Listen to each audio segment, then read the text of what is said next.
how well you guys have been playing lately. Yeah, it's really Josh's competitive spirit, his energy that he brings every day. I think we've got to see defensively, he's kind of all over the place in terms of his shift activity, then closing out to shooters and taking away their airspace, his active hands as he's also shifting to be able to get deflections and pieces of guys' passes. And then I think like he helps us on the glass in terms of finishing possessions because he's just so hungry to get in there and participate and be physical. He just brings a real physical nature to him.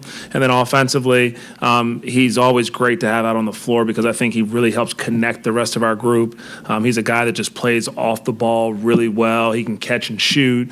He's made really good, quick decisions. And we've had a couple film sessions where we've marveled at his passing as well, which has been really good to see. I know that PJ kind of had a bit of a circuitous route from Summer League to Memphis to Greensboro, now back to you guys. How much did it help kind of having him somewhat integrated to get him back in there the other night? Yeah, it helped a ton to have him back in our program. It helped that he had corporate knowledge from Summer League, like you just talked about. He was very impressive during his Summer League stint. Unfortunately, at the time, we didn't have the ability to be able to sign him, and I think that it's kind of cool to see it come full circle now, where he comes back to Greensboro due to some injuries right now. We were in need of a big. And he definitely fills that void, and I think that we got to see it in his first game with the team. He understands where to be defensively, offensively. He's a monster in the paint on the glass, and also just in his seam reads and being able to finish versus switching defenses. There were times during this run where you didn't have the full complement of your roster, that it felt like even when LaMelo was here, kind of felt like the weight of the world was kind of on his shoulders. Have you seen that gradually kind of alleviate and him play a lot looser and more firm? Yeah, I think that Melo's done a great job of adjusting to whatever the circumstances need of him. He's brought a real leadership to our group in terms of how he approaches every day, but then also his competitiveness on both ends of the floor. And I think that no matter who's been out there, he's definitely improved defensively. And then offensively, a lot of our ball movement is because of him. I think that he really, it becomes contagious when you see one of your best players willing to get a piece of the paint. There'll be a couple shots here and there that he will take that might be contested, but I think that he earns that right after how much he is passing and hitting the seam and hitting guys that are open and stuff. So I think that no matter who's out there playing with him, he's done a great job of kind of leading us and doing it by example with his activity and his ability to trust the pass on the offensive end. Coach, I do have two questions for you. The first one, just if you could give us an update on Khan. I know he's not playing tonight, but just kind of what you've seen out of him the last couple of days, and then I'll have another question. Yeah, I think Khan, he is attacking his rehab plan like I would expect Khan to attack his rehab plan. And I think that every day he sees a little bit of improvement.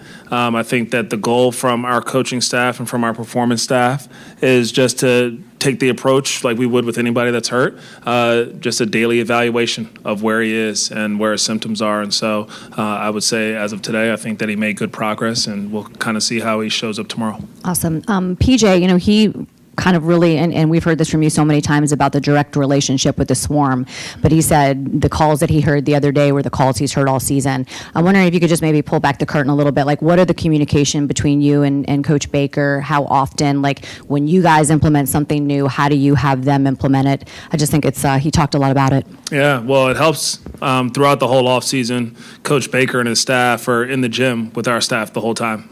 Coach Baker's in every coaching staff meeting that we have in the offseason. So he hears exactly what is our teaching progression going to be, what's our terminology during training camp, during summer league. He's a vital part of our staff and player development group. And then when the Greensboro Swarm season starts, he and I are in constant communication about what's going on, how I deliver the message to players when they are on assignment and are awarded the opportunity to play in Greensboro. I let them know kind of what their emphasis were, on top of Zach Peterson doing the same. And I think that the other assistants kind of take the lead on, hey, just so you know, DJ, we put this in today, and we send them film, and we go through the whole playbook of defensive and offensive terms and stuff. So I think that between myself and the assistants who I lean on so heavily, there's always an open line of communication and consistent.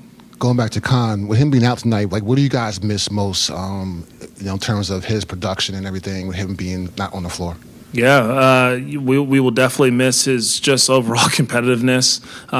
Defensively, I think he's made a really big mark on our team with his ability to guard a lot of different positions and do it with a great physicality. And then offensively, his shooting's been really good. His playmaking has been good. But I think that we got to see in Orlando, our group worked so hard every day, building the right habits, working together to understand how they can both, how each other can maximize one another. And so, like, whoever's healthy and available, I think that things are able to still kind of continue like clockwork. Then with Colin Sexton being back the last game or so, what have you seen from him in terms of his return, and how do you, I guess, get him going the way you want to in all phases? I love his energy. He elevates the group as soon as he steps on the court with his energy. And then offensively, he's another guy for us to be able to have a really good ball handler out there that can also score. When we get to the bonus, he's a guy that can get himself downhill and take advantage of some of the hand checking and physicality that might come into the game and get himself to the free throw line. So Colin's kind of added a lot of different elements, and his voice is always present, but now it's present and he's playing. So it's a huge added bonus for our group.